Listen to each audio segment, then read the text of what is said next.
नमस्कार. कथा निवड. दुर्गम भागात फिरताना 3 साधूंना एक झोपडी दिसते. ते झोपडीचा दरवाजा वाजवतात. घरातील महिला त्यांच्याकडे विचार करते, आपण कोण आहात आणि आपल्याला काय हवे आहे? ते म्हणतात, आम्ही तिघे भुकेलेले आहोत, अन्नाची काही व्यवस्था करा.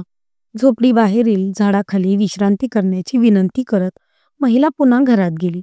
काही काळानंतर महिला बाहेर येते. ती तिन्ही साधूंना जेवणासाठी आमंत्रित करते. तेव्हा साधू म्हणतात, आमच्यापैकी केवळ एकच जण फक्त तुझ्या घरात प्रवेश करू शकतो. महिला आश्चर्यचकित होते व विचारते, असे का? भूक तिघांनाही लागली आहे, पण येणार मात्र एकच जण. साधू म्हणतात, हा आमच्यातील करार आहे. आमच्यातील एक वैभव आहे, तर दुसरं यश आणि तिसरं प्रेम. आता यात तू ठरव की आमच्यातील कोणाला आत बोलवायचं. महिला गोंधळून जाते. ती पुन्हा घरात जाते, नवऱ्याशी चर्चा करते आणि बाहेर येते व प्रेम नावाच्या साधूत जेवणासाठी निमंत्रण देते. प्रेम घरात येताच त्याच्या पाठोपाठ वैभव आणि यश. साधू पण जेवणासाठी घरात येतात. महिला पुन्हा गोंधळून जाते.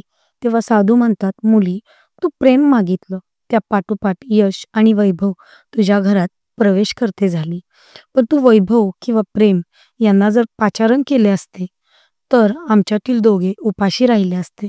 महिलेने तिघांचं यथासांग स्वागत करून त्यांचे आदरातिथ्य केले.